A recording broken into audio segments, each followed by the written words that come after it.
Berhentilah, jangan dekati Safira lagi. Apa yang kau katakan? Kenapa aku harus menuruti permintaanmu? Menjauh darinya.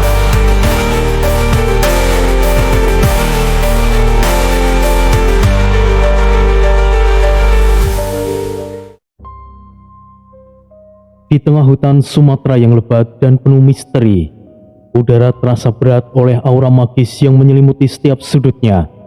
Pepohonan tinggi menjulang, seolah menjadi penjaga abadi bagi rahasia yang tersembunyi di balik kabut tipis. Suara-suara aneh seperti bisikan makhluk yang tidak terlihat bergema di antara dedaunan. Itu adalah tempat di mana dunia manusia dan dunia gaib saling bersinggungan. Seorang wanita misterius dari ras bunian muncul dari balik kabut. Ia berlari dengan panik, nafasnya tersengal, matanya melirik ke belakang beberapa kali, seolah sedang dikejar oleh sesuatu yang tidak terlihat.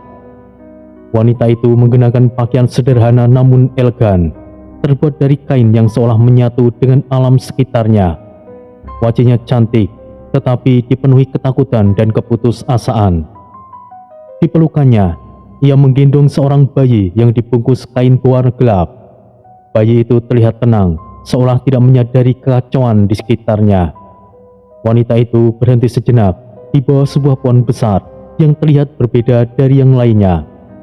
Pohon itu dikelilingi oleh aura magis yang kuat, seolah menjadi pusat kekuatan hutan.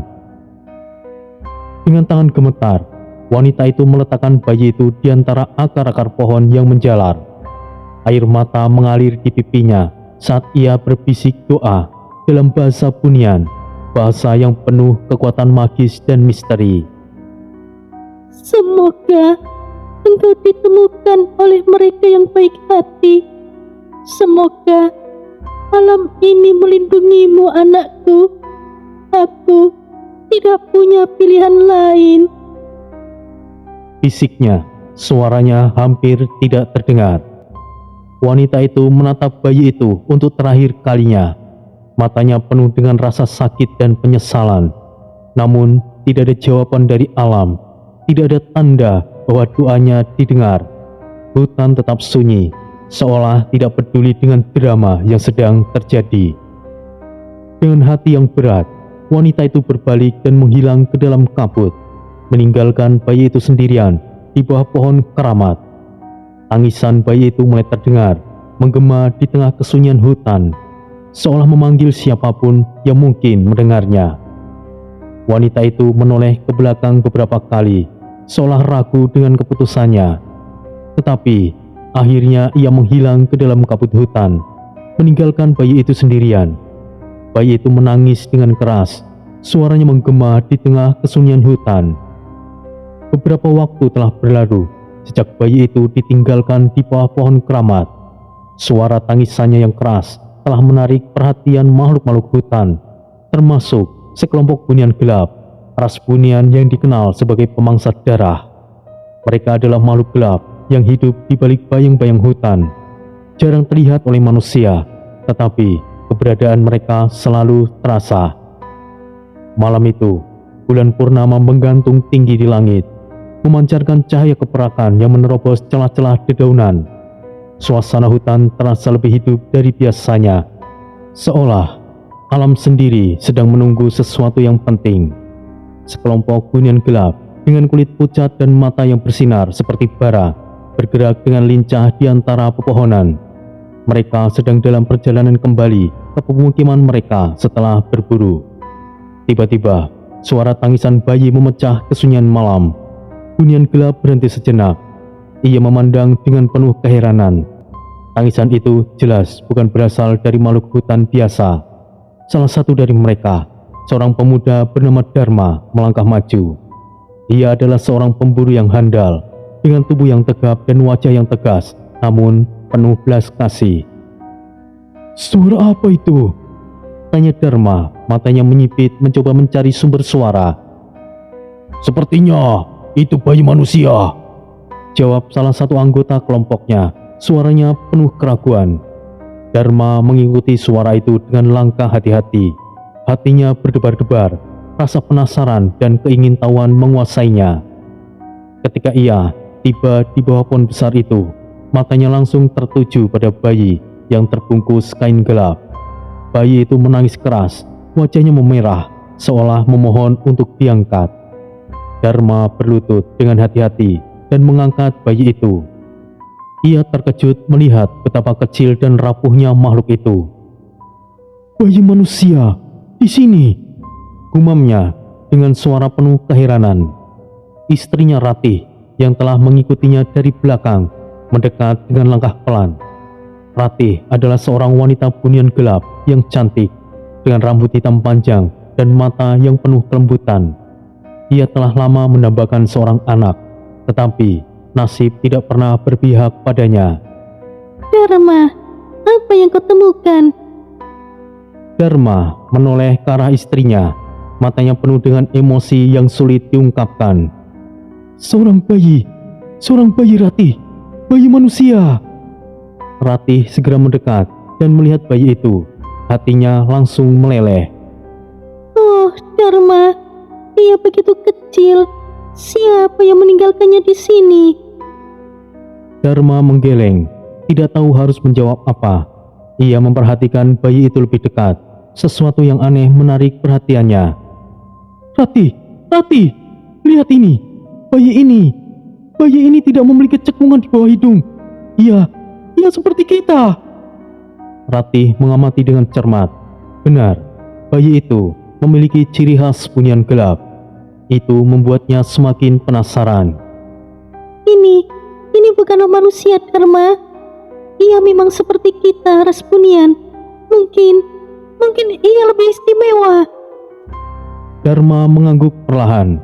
Ia merasa ada sesuatu yang besar tentang bayi itu, sesuatu yang tidak bisa ia jelaskan. Apakah kita harus membawanya, Ratih?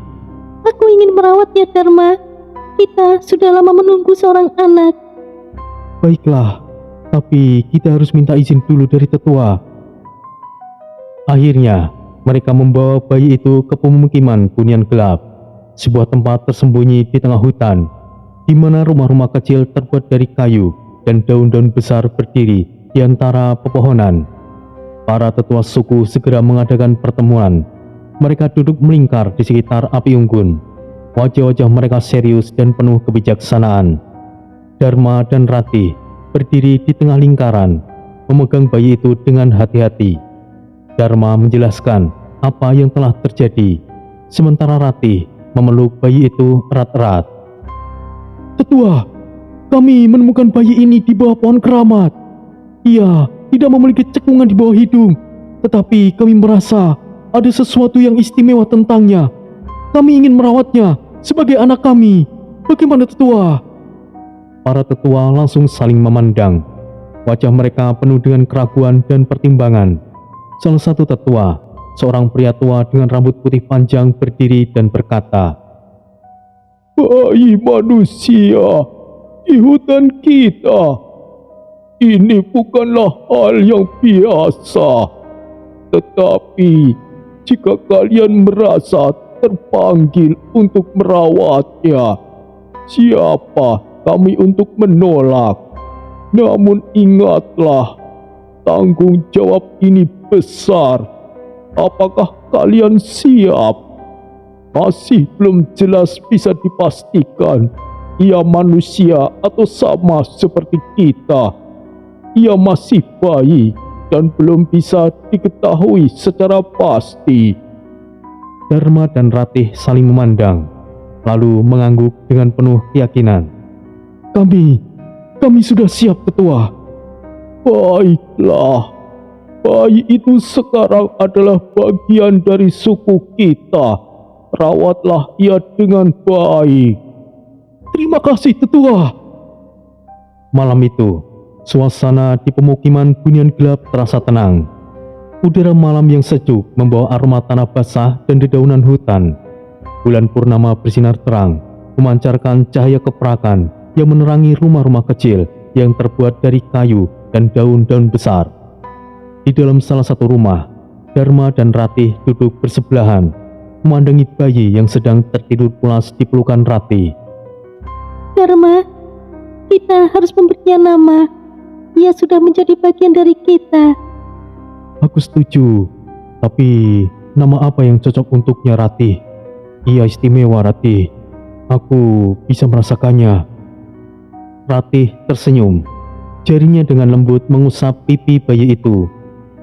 Mungkin kita harus menunggu petunjuk dari alam. Siapa tahu, mungkin ia akan memberi kita tanda.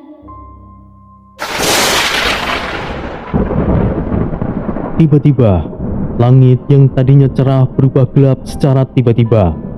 Awan hitam pekat bergulung-gulung, menutupi bulan purnama.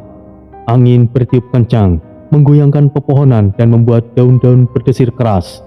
Suasana yang tadinya tenang berubah menjadi mencengkam. Dharma dan Ratih saling memandang, mata mereka penuh dengan keheranan dan ketakutan. Apa yang sebenarnya terjadi?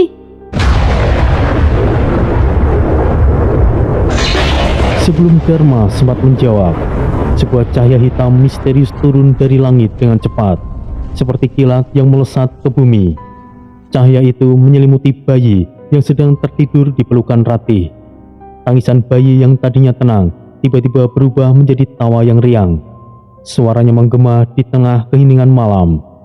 Dharma dan Ratih terpana, tidak bisa bergerak. Mereka terlihat dengan sangat menakjubkan saat cahaya hitam itu perlahan memudar, meninggalkan tanda misterius di dada bayi itu. Tanda itu terbentuk tulisan Troy, terukir dengan sempurna, seolah telah ada sejak lama. Troy, apakah itu namanya? Tapi, apa itu artinya? Tulisan itu bukan dari bahasa kita.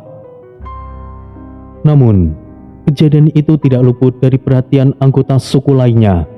Suara tawa bayi dan cahaya hitam yang tiba-tiba muncul telah menarik perhatian seluruh pemukiman. Para bunian gelap berdatangan. Wajah mereka penuh dengan keheranan dan ketakutan. Ada apa ini? Apa yang terjadi pada bayi itu? Kemudian, seorang tetua, pria tua dengan rambut putih panjang, mendekat dengan langkah pelan. Matanya tajam memandangi tanda di dada bayi itu. Ini bukanlah tanda biasa. Ini adalah pesan dari langit. Beberapa anggota suku mulai bersuara, saling berdebat tentang makna kejadian itu. Sebagian merasa takut, menganggap bayi itu sebagai pertanda malapetaka. Ia membawa kegelapan. Kita harus menyingkirkannya sebelum terlambat. Jangan sembarangan. Cahaya itu turun dari langit. Ini adalah tanda bahwa ia istimewa. Mungkin ia akan membawa kemakmuran bagi kita, Kata seorang wanita tua dengan suara yang tegas. Dharma dan Ratih saling memandang. Hati mereka dipenuhi dengan kebingungan dan kekhawatiran. Mereka tidak tahu harus berpihak pada siapa. Namun, satu hal yang pasti, mereka tidak akan membiarkan siapapun menyakiti bayi itu. Para tetua akhirnya memutuskan untuk mengadakan pertemuan darurat. Mereka duduk melingkar di sekitaran api unggun. Wajah-wajah mereka serius dan penuh pertimbangan. Setelah berdiskusi dengan panjang, mereka akhirnya mencapai kesepakatan. Kita akan mengadakan ritual tradisional ketika bayi itu bisa merangkak. Ritual ini akan menentukan nasibnya. Apakah ia membawa kehancuran atau berkah bagi suku kita? Dharma dan Ratih mengangguk. Meskipun hati mereka berat, mereka tahu itu adalah satu-satunya cara untuk menentukan masa depan bayi itu. Namun di dalam hati mereka berharap bahwa bayi itu akan membawa kebaikan bagi suku mereka. Beberapa bulan telah berlalu sejak kejadian malam penuh cahaya hitam itu. Bayi itu kini diberi nama Troy, telah tumbuh menjadi anak yang aktif dan ceria. Ia sudah bisa merangkak dengan lincah dan wajahnya selalu dipenuhi tawa yang menular. Namun, di balik keceriaannya, seluruh suku Bunian Gelap masih memendam kecemasan tentang nasibnya. Hari yang dinantikan akhirnya tiba. Ritual penentuan takdir diadakan di tengah pemukiman Bunian Gelap. Seluruh anggota suku berkumpul membentuk lingkaran besar di sekitar area ritual. Api unggun dinyalakan, menyala dengan intens, memancarkan panas dan cahaya yang menerangi wajah-wajah penuh antisipasi. Di sebelah kiri api, sebuah cangkir perak berisi darah segar diletakkan dengan hati-hati. Darah itu adalah simbol kehidupan dan kekuatan suku Bunian Gelap. Para tetua duduk di tempat yang terhormat. Wajah mereka serius dan penuh wibawa. Dharma dan Ratih berdiri di pinggiran lingkaran, memegang tangan dengan erat.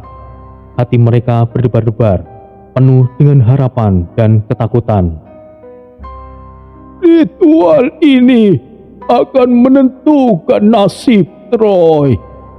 Jika ia merangkak ke arah api, ia akan dianggap sebagai pembawa kehancuran dan harus dieksekusi. Jika ia memilih darah, ia adalah berkah bagi suku kita, ucap tetua. Suaranya menggema di tengah keheningan. Seluruh suku mengangguk, mengerti betapa beratnya keputusan itu. Dharma dan Ratih saling memandang, mata mereka penuh dengan doa dan harapan. Ritual akhirnya dimulai. Troy diletakkan di tengah lingkaran, di antara api dan cangkir perak. Ia menatap sekelilingnya dengan mata penuh keheranan, seolah tidak mengerti mengapa semua orang memandangnya dengan begitu serius. Pergilah Troy, pilihanmu akan menentukan nasibmu. Bisik Ratih, air matanya menggenang di matanya. Tori mulai merangkak. Awalnya ia bergerak ke arah api unggun. Suara desis dan bisikan ketakutan mulai terdengar dari anggota suku. Beberapa orang bahkan sudah bersiap untuk mengambil tindakan. Tangan mereka memegang erat senjata mereka. Dharma dan Ratih merasa jantung mereka hampir berhenti berdetak. Tidak. Troy, jangan ke sana. Bisik Dharma, suaranya hampir tidak terdengar. Namun tiba-tiba Troy berhenti. Ia menoleh ke arah cangkir perak, matanya tertarik pada kilauannya. Dengan gerakan cepat, ia berbalik arah dan merangkak ke arah cangkir tersebut. Seluruh suku menahan nafas, tidak percaya dengan apa yang mereka lihat. Ketika Troy mencapai cangkir perak, ia mencoba meraihnya. Tangannya yang mungkil tanpa sengaja menumpahkan darah ke tubuhnya. Darah itu mengalir ke tangannya, dan dengan polosnya, Troy menjilati darah itu, seolah menerimanya sebagai bagian dari dirinya. Anak itu sungguh luar biasa. Ia memilih darah. Ia membawa keberuntungan.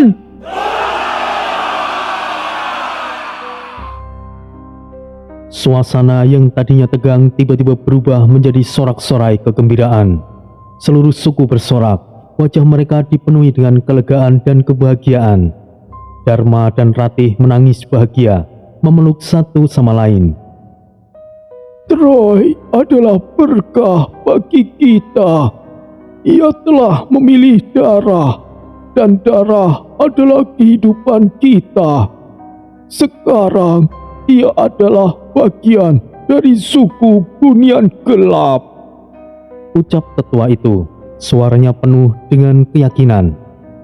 Dengan keputusan ritual, Troy resmi diakui sebagai anak Bunian Gelap.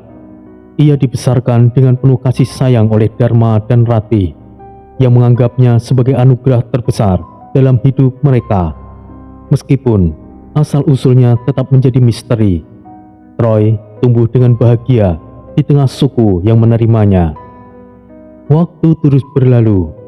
Troy diajari cara berburu, bertahan hidup di hutan, dan memahami kekuatan magis Bunian Gelap. Ia adalah anak yang cerdas dan cepat belajar, selalu penasaran dengan dunia di sekitarnya. Meskipun ada beberapa anggota suku yang masih ragu, Troy berhasil mendapatkan teman-teman sebaya yang setia. Mereka bermain bersama, menjelajahi hutan, dan belajar tentang tradisi suku. Seiring berjalannya waktu, Troy mulai menunjukkan tanda-tanda memiliki kekuatan magis yang unik. Ia bisa merasakan aura makhluk-makhluk hutan dan bahkan berkomunikasi dengan mereka. Namun, ada satu misteri yang belum terpecahkan. Tanda di dada Troy tetap menjadi teka-teki. Para tetua mencoba menafsirkannya, tetapi tidak ada yang bisa memastikan makna sebenarnya. Beberapa percaya bahwa itu adalah pesan dari langit, sementara yang lain menganggapnya sebagai kutukan. Pertanyaan tentang siapa ibu Troy dan mengapa ia ditinggalkan masih belum terjawab. Dharma dan Ratih sering memandangi tanda itu dengan penuh pertanyaan, tetapi mereka memilih untuk fokus untuk kebahagiaan Troy. Di dalam suatu ruangan, Dharma dan Ratih sedang berbincang. Apakah kita melakukan hal yang benar, Ratih? Apakah kita cukup kuat untuk melindunginya dari semua misteri ini? Kita harus percaya pada dirinya, Dharma. Troy adalah anak kita sekarang. Apapun yang terjadi, kita akan selalu ada untuknya. Di suatu malam yang tenang, Troy duduk di tepi api unggun, memandangi bintang-bintang di langit. Dharma dan Ratih duduk di sampingnya, memeluknya dengan erat. Meskipun masa depan penuh dengan ketidakpastian, mereka tahu bahwa selama mereka bersama, mereka bisa menghadapi apapun. Ayah, Ibu, beberapa kali ini aku bermimpi bahwa aku akan dibawa ke dunia iblis. Ada sosok aneh yang selalu berbicara padaku. Mimpi hanyalah sebuah bunga tidur, anakku. Siapa yang berani membawa anak ayah ke alam iblis? Sini, biar ayah pukul kepalanya. Itu benar, anakku. Itu hanyalah mimpi. Tidak perlu kau pikirkan. Namun, Dharma dan Ratih tahu bahwa mimpi itu mungkin adalah suatu petunjuk. Dan dalam mimpi Troy, sosok yang berkata pada dirinya mengatakan seperti ini. Takdir bukanlah rantai yang mengikat, tetapi takdir yang mengukir jalannya sendiri. Dan kau bocah, akulah takdirmu. Kelak, kau akan pergi ke alam iblis, bukan sebagai tahanan, tetapi sebagai raja.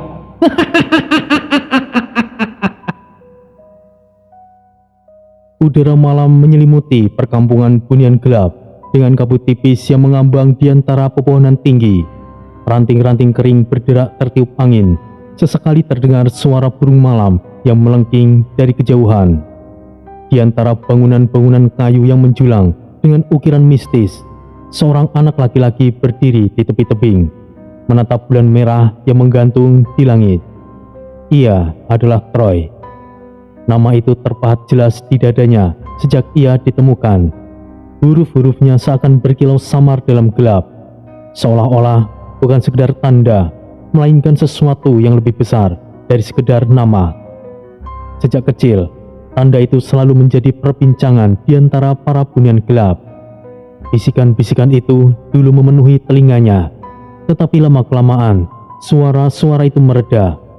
Namun, meskipun orang-orang mulai melupakan tanda di dadanya, tetua suku dan beberapa orang tua tetap memandangnya dengan mata penuh teka-teki. Mereka tidak banyak berbicara, tetapi tatapan mereka cukup untuk membuat Troy tahu bahwa ia selalu diawasi. Namun, Troy bukanlah tipe yang peduli. Ia tumbuh menjadi pemuda dengan sifat yang pemberani, tangguh, tetapi juga agak pemberontak.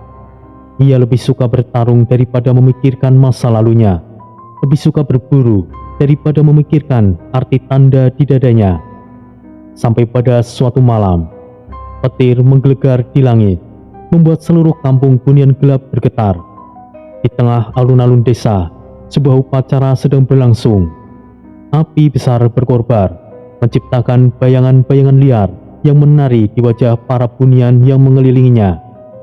Seorang tetua berdiri di tengah lingkaran, matanya berwarna perak menyala dalam cahaya api. Malam ini kita merayakan lahirnya seorang prajurit baru. Troy yang berdiri di tengah lingkaran dengan tubuh telanjang dada, merasa jantungnya berdetak cepat. Di sekelilingnya, suara gemuruh dari sesama Bunian terdengar. Suara mendesis, suara mendengus, suara cakaran tajam yang bergesekan dengan tanah. Malam itu, ia harus menerima siapa dirinya, menerima bahwa ia adalah bunian gelap sepenuhnya atau bukan sama sekali. Sejak kecil, Troy sudah dibentuk untuk bertahan hidup. Tidak ada belas kasihan dalam pelatihan bunian gelap. Bunian yang lemah tidak akan bertahan, hanya yang kuat yang bisa bertahan di dunia itu. Seorang pria bertubuh kekar mendorong Troy ke tengah hutan lebat. Cabang-cabang pohon patah saat ia melesat di antara pepohonan. Di belakangnya, sesuatu mengejarnya. Troy tidak berani menoleh. Ia hanya bisa merasakan nafas panas yang semakin dekat, hembusan angin yang menusuk tengkuknya. Di kegelapan hutan, matanya berkilat merah. Ia melompat ke atas, bergelantungan di batang pohon sebelum meluncur turun dan menerkam sesuatu di bawahnya. Bunyi besi beradu menggema. Troy nyaris terkena sebilah pisau dari lawannya, salah satu tetua yang mengujinya. Kau cukup cepat, Troy. Suara tetua itu bergema dengan dingin. Troy menggertakkan giginya. Dengan cepat ia berlari, mencengkeram tanah dan melemparkan dirinya ke arah pria tua itu. Tanah berhamburan saat ia menabrak tubuh lawannya dengan kekuatan luar biasa. Tetua itu terhuyung mundur, tetapi ia tidak jatuh. Ia tertawa pelan. Bagus, bagus. Kau mulai belajar banyak, Troy. Ia diajarkan untuk mendeteksi darah dari jarak jauh, mencium baunya dari udara, membedakan mana yang segar, mana yang beracun, mana yang berasal dari makhluk gaib. Troy juga diajarkan untuk bergerak dalam bayangan, menghilang di tengah kegelapan tanpa suara, seperti angin yang melintas di antara pepohonan. Namun, pelajaran yang paling penting datang dari salah satu tetua tertua suku mereka. Orang itu mendekatinya suatu malam dengan tongkat kayu tua di tangannya. Tidak ada makhluk yang abadi, Troy. Bahkan kita, para bunian gelap, punya batas. Kau harus tahu bagaimana caranya bertahan. Tetua itu menancapkan tongkatnya ke tanah, dan tiba-tiba di sekeliling mereka berubah. Udara menjadi lebih berat. Angin yang semula berhembus seketika terhenti. Troy merasakan sesuatu menekan dadanya, sesuatu kekuatan yang tidak terlihat. Di hadapannya, tetua itu mengeluarkan sebilah pisau kecil berwarna kuning keemasan. Besi kuning, salah satu benda yang bisa membunuh bunian. Troy merasakan rasa takut yang aneh. Ia belum pernah merasakan itu sebelumnya. Kau tahu mengapa kita bisa mati oleh besi kuning? Tori tidak menjawab. Tetua itu hanya tersenyum, lalu melemparkan pisau itu ke arahnya. Tanpa berpikir, Troy menangkisnya, dan begitu ia menyentuhnya, gelombang panas menyengat tangannya, membakar kulitnya dalam sekejap. Troy berteriak dan jatuh tertunduk. Tetua itu menghela nafas. Aku mengakui kau memang berbakat, Troy. Dan kau mengira kau pasti tidak terkalahkan. Tapi kau salah.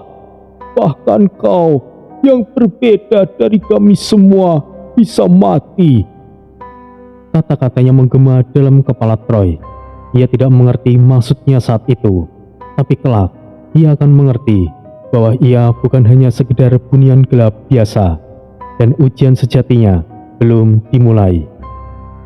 Malam itu, langit dipenuhi awan hitam pekat. Hanya sesekali diterangi kilatan petir yang menyambar di kejauhan. Hutan di sekitar perkampungan bunian gelap terasa lebih sunyi dari biasanya, seakan menahan nafas. Troy duduk di dekat perapian, mendengarkan cerita dari seorang tetua yang berjubah kelam. Wajahnya tertutup bayangan api yang berkobar.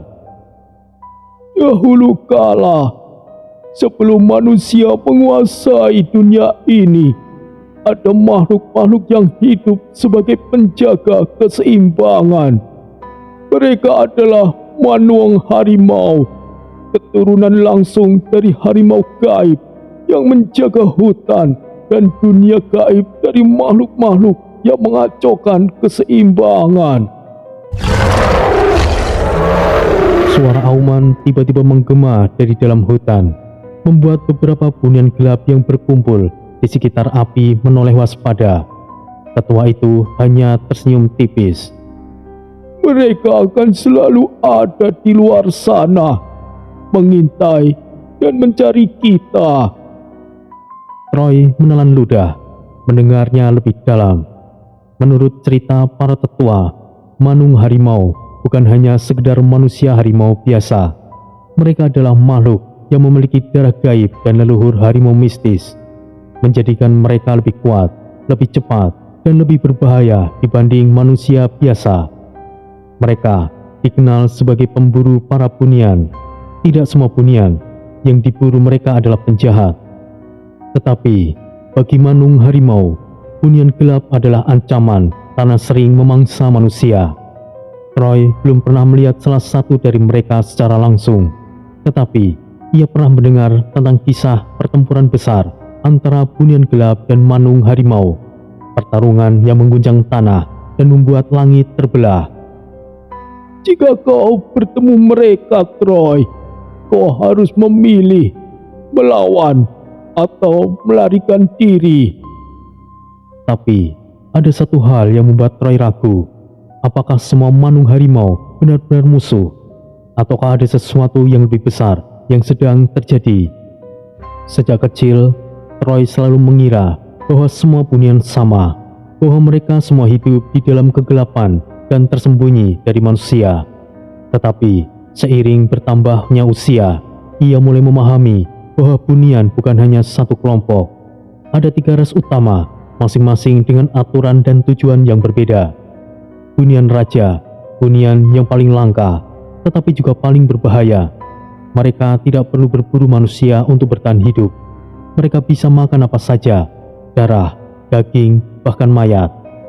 Sebagian besar dari mereka hidup di tengah-tengah manusia, menyamar sebagai pejabat, ilmuwan, atau orang-orang yang berpengaruh. Mereka tidak ingin menguasai dunia dengan kekuatan, tetapi dengan pengaruh.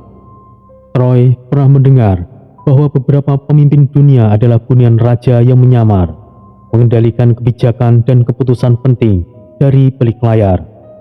Tetapi mereka juga memiliki aturan ketat. Bunian raja yang melanggar keseimbangan dunia manusia akan dihabisi oleh kaumnya sendiri.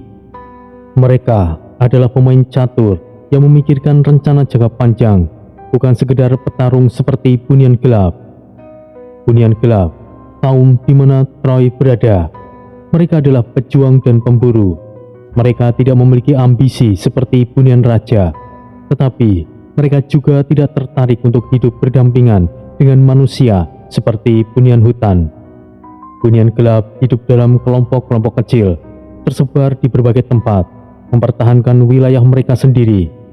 Mereka adalah makhluk yang hidup dalam bayangan, bergerak dalam kegelapan, dan berburu dalam sunyi. Tetapi karena darah yang mengalir dari tubuh mereka membutuhkan energi lebih dari manusia biasa, terkadang mereka harus memangsa manusia untuk bertahan hidup. Itulah sebabnya manung harimau memburu mereka. Namun Troy mulai bertanya-tanya, apakah semua bunian gelap harus terus berburu? Apakah tidak ada cara lain? Bunian hutan, di antara 3 ras bunian, merekalah yang paling damai.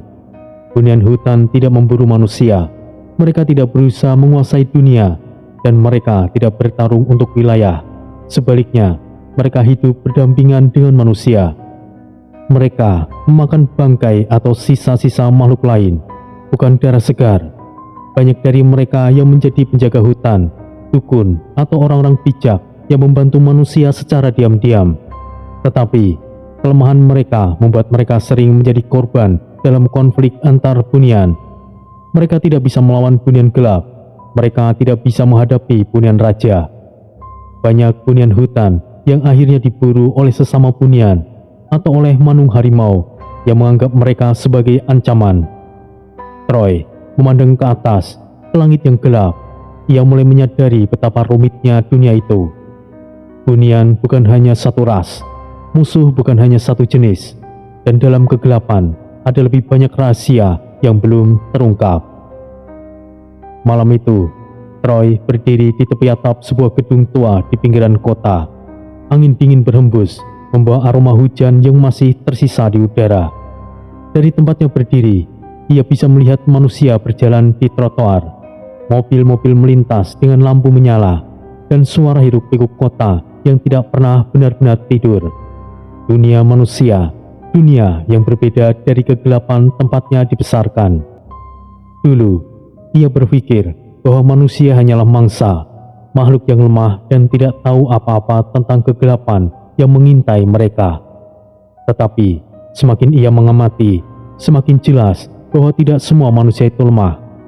Troy mulai memahami bahwa tidak semua bunian hidup terpisah dari manusia. Bunian raja misalnya, tidak hanya berbaur dengan manusia, tetapi bahkan ada yang menikah dan memiliki keturunan campuran. Mereka bisa menjadi politisi, ilmuwan, pengusaha sukses, bahkan pemimpin organisasi rahasia. Dengan pengaruh mereka, manusia bahkan tidak menyadari bahwa mereka sedang dikendalikan. Namun, berbeda dengan bunian raja, bunian gelap memiliki tujuan yang lebih sederhana. Mereka hidup di antara manusia untuk berburu atau sekedar mengamati. Beberapa dari mereka bekerja sebagai pemburu bayaran, penjahat, atau bahkan tokoh masyarakat yang berbahaya.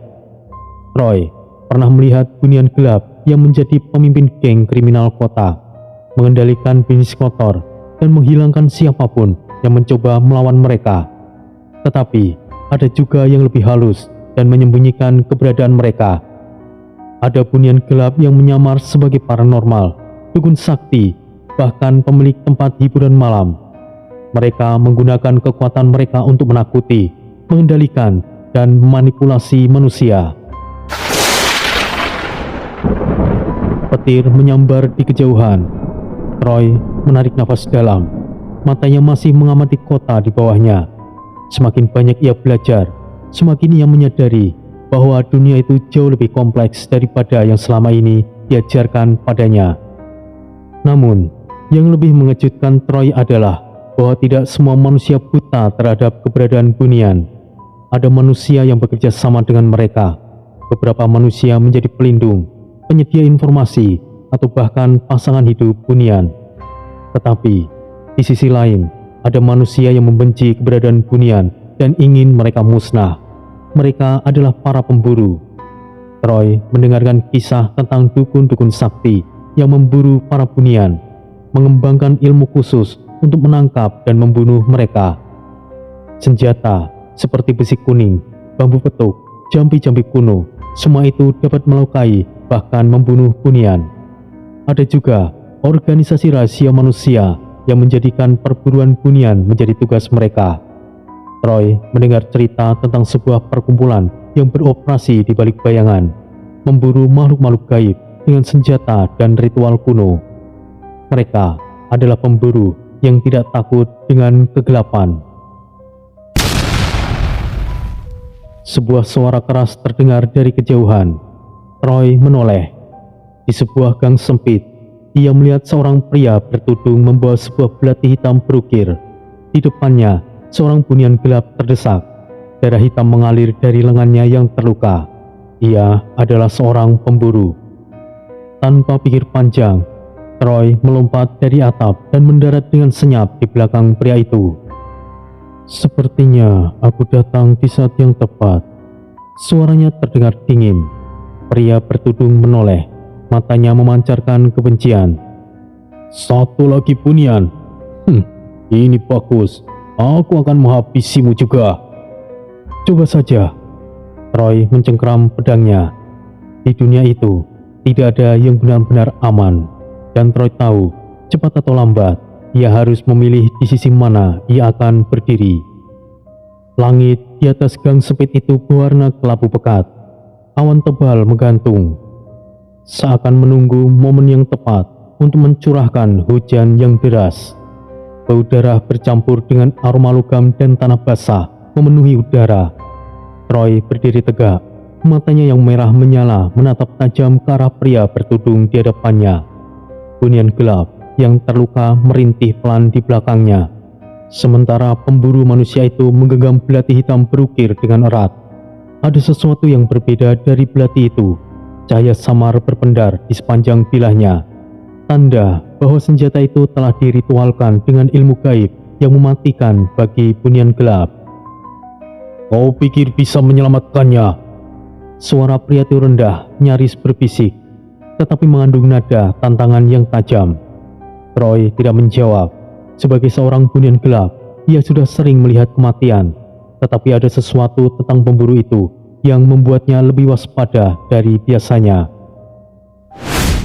Tiba-tiba, pria bertudung itu menghilang dalam sekejap, hanya untuk muncul di belakang Troy dengan kecepatan luar biasa. Sebuah tebasan cepat meluncur ke arahnya, tetapi Troy sudah mengantisipasinya. Dengan gerakan yang gesit, ia berbalik dan menangkis serangan itu dengan lengannya yang dilapisi energi hitam. Percikan api muncul saat belati bertemu dengan kekuatan bunian. Pria bertudung itu terdorong mundur beberapa langkah, matanya membulat karena kaget. Kau lebih kuat dari yang kukira, tapi jangan sombong dulu, bunian. Gumamnya sambil meludah ke tanah. Petir menyambar di kejauhan, menerangi wajah Troy yang tetap dingin. Kau salah jika menganggapku hanyalah bunian biasa.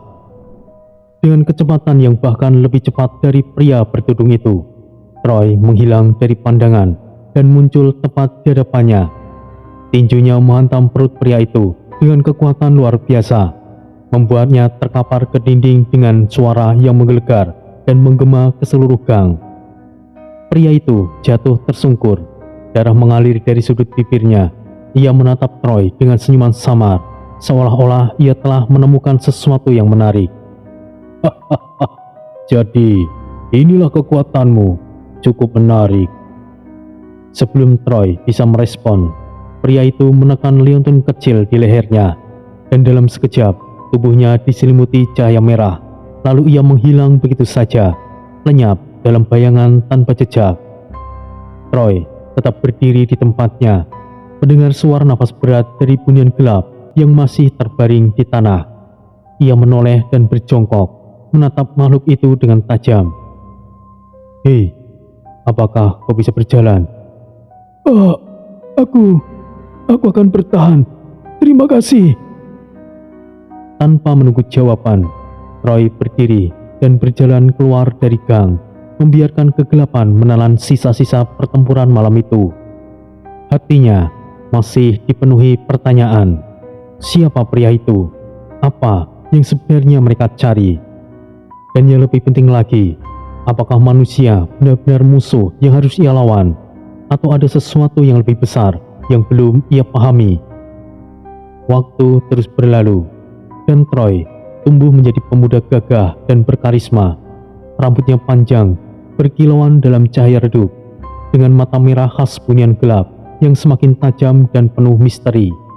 Tubuhnya tinggi dan atletis, memberikan kesan kuat dan memikat tanpa perlu berusaha. Kaumnya, terutama para tetua, selalu memantau perkembangannya. Mereka tahu bahwa Troy bukanlah sekedar bunian gelap biasa. Ada sesuatu dalam dirinya, sesuatu yang membuatnya berbeda. Sebagai bagian dari adaptasi kaumnya, Troy telah memperkenalkan dengan dunia manusia sejak kecil. Ia menjalani sekolah seperti anak-anak manusia lainnya, berbaur di antara mereka tanpa menimbulkan kecurigaan. Namun, di balik kehidupan normalnya, ia selalu diawasi. Ada bunian gelap lain yang menyamar sebagai guru, penjaga sekolah, dan bahkan teman sekelasnya sendiri. Mereka memastikan agar Troy tetap terkendali, agar tidak menarik perhatian yang tidak diinginkan. Kini, setelah lulus sekolah, ia memasuki dunia perkuliahan di salah satu universitas paling populer di Sumatera Barat. Kota itu penuh dengan manusia yang sibuk dengan kehidupan mereka sendiri, tidak sadar bahwa di antara mereka makhluk gaib hidup dan bergerak dalam bayangan. Troy melangkah ke dalam aula kampus yang luas. Keramaian mahasiswa baru menyambutnya. Tawa, obrolan, dan berbagai ekspresi wajah dipenuhi semangat. Namun ia bisa merasakan sesuatu yang berbeda. Ada mata yang memperhatikannya. Ia berpaling sekilas dan menemukan seorang gadis menatapnya dari kejauhan. Matanya tajam, penuh rasa ingin tahu, seolah ia tahu sesuatu yang orang lain tidak ketahui. Dan saat itu, Troy menyadari kehidupannya di dunia manusia baru saja dimulai, tetapi ancaman dari masa lalunya belum benar-benar hilang. Sebuah permainan baru telah dimulai. Matahari pagi mengintip di balik perbukitan, menyinari kampus megah yang terhampar di tengah kota. Bangunan-bangunan tua berarsitektur kolonial berdiri kokoh di antara pepohonan rindang, menciptakan suasana akademik yang khas. Hiruk-pikuk mahasiswa yang baru memulai aktivitas mereka terdengar di sepanjang koridor dan taman, membawa suasana semangat di awal semester baru. Troy melangkah dengan tenang, menelusuri jalan setapak berbatu menuju gedung utama. Postur tubuhnya yang tegap dengan caranya berjalan yang mantap menarik perhatian beberapa mahasiswa yang melintas. Beberapa dari mereka mencuri pandang, membisikkan sesuatu di antara mereka. Siapa dia? Anak baru ya? Tidak tahu, tapi auranya berbeda tahu. Troy sadar akan tatapan itu, tapi ia sudah terbiasa. Sejak kecil, ia selalu memiliki daya tarik alami, sesuatu yang diwarisi dari darah bunian gelap dalam tubuhnya. Namun berbeda dari masa sekolah, kini ia harus lebih mandiri dalam menjaga identitasnya. Tidak ada lagi pengawasan ketat dari sesama bunian yang menyamar sebagai manusia. Semuanya ada di tangannya sendiri. Ia mengatur ekspresi wajahnya, berusaha menampilkan kesan biasa.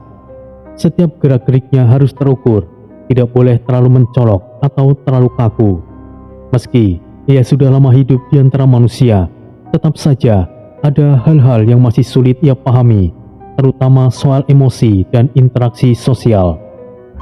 Di dalam kelas, ia memilih duduk di sudut ruangan, cukup jauh dari pusat perhatian, tetapi tetap bisa mengamati sekitar. Para mahasiswa mulai berdatangan, mengisi bangku-bangku kosong sambil berbicara riang satu sama lain. Pagi semuanya.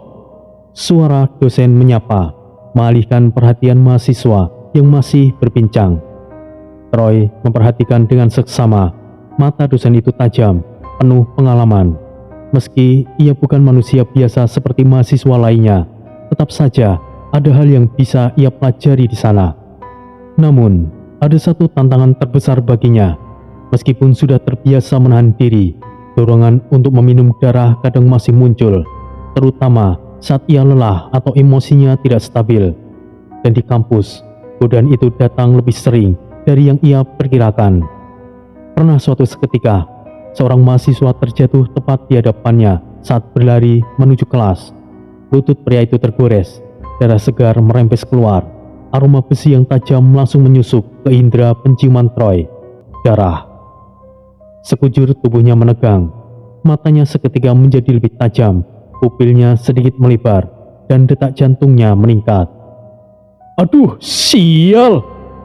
Keluh mahasiswa itu, berusaha berdiri sambil membersihkan lukanya. Troy mengalihkan pandangan. Ia menelan ludah, mencoba mengendalikan dirinya sendiri. Ia harus menahan diri. Ia bukan monster. Ia bukan predator yang memangsa manusia. Tapi aroma itu begitu kuat dan begitu menggoda. Hei, kau tidak apa-apa? Tanya seseorang. Troy menoleh. Seorang mahasiswi berjongkok di samping pria yang terjatuh, menyodorkan tisu dan membersihkan darahnya. Rambut hitamnya tergerai indah, dan ada sesuatu pada dirinya yang membuat Troy terpaku sejenak. Aroma, bukan aroma biasa. Ada sesuatu yang berbeda, unik dan menghipnotis. Troy menegakkan tubuhnya, berusaha mengabaikan gejolak aneh di dalam dirinya. Tapi untuk pertama kalinya, sejak ia memasuki dunia manusia, ia merasa tertarik kepada seseorang, bukan karena rasa haus darah, tetapi karena sesuatu yang lebih dalam. Siapa dia dan mengapa ia terasa begitu istimewa? Malam itu, hujan rintik-rintik turun membasahi kampus. Lampu-lampu jalan memantulkan cahaya kekuningan di atas aspal yang basah, menciptakan suasana yang tenang. Namun bagi Troy, ada sesuatu yang mengusik pikirannya. Ia baru saja keluar dari perpustakaan, melangkah dengan santai, mencoba menenangkan diri setelah seharian menahan godaan yang tidak henti-hentinya menguji kesabarannya. Aroma darah, detak jantung manusia yang berdegup cepat saat gugup atau ketakutan. Semua itu adalah siksaan tersendiri baginya. Namun, di tengah segala keteraturan yang selama ini ia ciptakan, segalanya berubah dalam satu momen. Aduh, Terdengar suara seseorang yang terjatuh di dekatnya. Di depan tangga menuju gedung utama, Troy menghentikan langkahnya, menoleh ke arah sumber suara. Seorang wanita tertunduk di lantai. Buku-bukunya berserakan. Hujan yang semakin deras membasahi rambutnya, tetapi ia nampak lebih terganggu dengan bukunya yang basah ketimbang dirinya sendiri. "Apakah kau baik-baik saja?" Suara Troy terdengar datar, nyaris tanpa emosi, bukan karena ia tidak peduli, tetapi karena ia tidak terbiasa berbicara dengan orang yang tidak dikenalnya. Wanita itu mendongak, mata mereka bertemu. Sekelebat perasaan aneh menelusup ke dalam diri Troy. Ia terdiam, bukan karena kecantikannya, meskipun ia memang memiliki pesona tersendiri, tetapi karena sesuatu yang lain, sesuatu yang lebih dalam. Aromanya tidak seperti manusia lain, tidak seperti darah yang biasa ia cium. Aroma itu mengusik nalurinya, tetapi bukan sekedar haus darah, tetapi lebih dari itu. Wanita itu mengerutkan kening, lalu dengan cepat mengumpulkan bukunya. maaf, aku tidak melihat jalan dengan jelas. Terlalu sibuk membaca. Suaranya tenang, tidak terdengar canggung seperti kebanyakan manusia yang berbicara dengannya. Troy tetap berdiri di tempatnya. Ia mencoba mengabaikan debaran aneh di dalam dadanya. Tetapi semakin lama ia menatap wanita itu, semakin sulit baginya untuk mengabaikan perasaan itu. Ia bisa mendengar detak jantungnya, irama yang stabil, tidak seperti manusia lain yang seringkali berdetak lebih cepat saat berada di dekatnya. Tidak ada rasa takut, tidak ada ketertarikan yang dangkal, hanya ketenangan. "Kau sering membaca di bawah hujan?" Troy akhirnya membuka suara, mencoba mengalihkan perhatiannya dari dorongan aneh yang mengganggunya. Wanita itu mendesah, mengibaskan sedikit rambutnya yang basah. Ya, terkadang beberapa hal terasa lebih hidup saat kau membacanya dalam suasana yang berbeda. Troy mengernyit, bukan karena heran, tetapi karena ia tidak pernah mendengar jawaban seperti itu sebelumnya. Biasanya, manusia yang berbicara dengannya hanya akan mencari cara untuk mengajaknya mengobrol lebih lama. Tetapi wanita itu, ia bahkan tidak terlihat tertarik atau mengesankan siapapun. "Aku Troy." Aku Safira, Safira Anindita. Apakah namamu hanya Troy saja? "Ya, hanya Troy saja." "Safira, siapa dia?" batin Troy. Nama itu bergema di pikirannya, seolah-olah ia pernah mendengarnya di suatu tempat, seolah-olah ada sesuatu yang lebih dari pertemuan itu. Sebuah firasat mulai muncul dalam benaknya. Siapa sebenarnya Safira? Apakah ia hanya seorang manusia biasa, atau ada sesuatu yang lebih besar yang belum Troy sadari? Safira Anindita tidak pernah merasa benar-benar menjadi bagian dari satu tempat. Sejak kecil, ia selalu berada di antara dua dunia, bukan hanya karena darah campurannya, tetapi juga karena pikirannya yang selalu dipenuhi oleh hal-hal yang tidak biasa. Lahir dari pasangan yang berasal dari latar belakang berbeda, Safira tumbuh dalam perpaduan budaya yang unik. Ayahnya seorang pria Minang asli, menjunjung tinggi adat dan tradisi leluhur, sementara ibunya yang berasal dari luar daerah lebih modern dan bebas dalam berpikir. Pada awalnya, rumah tangga mereka berjalan baik, tetapi seiring waktu, perbedaan prinsip dan cara pandang mulai menciptakan jurang yang tidak bisa dijembatani. Perceraian pun menjadi jalan terakhir. Saat usianya menginjak 16 tahun, Safira memilih tinggal bersama ayahnya di Bukit Tinggi, kota yang dipenuhi sejarah dan kemegahan budaya Minangkabau. Bagi banyak orang, keputusan itu mungkin aneh. Seorang gadis remaja biasanya lebih dekat dengan ibunya, tapi bagi Safira, keputusan itu bukan hanya tentang keluarga. Ia merasa ada sesuatu yang menariknya untuk ke sana, sesuatu yang tidak bisa dijelaskan dengan kata-kata. Sejak kecil, Safira dikenal sebagai anak yang cerdas dan selalu ingin tahu. Buku-buku andalannya adalah pelarian, terutama yang membahas mitologi, sejarah, dan dunia gaib. Saat anak-anak lain lebih suka bermain atau bersosialisasi, ia justru menghabiskan waktu di perpustakaan, membaca tentang legenda makhluk halus, cerita rakyat Minang, dan rahasia kuno yang terlupakan.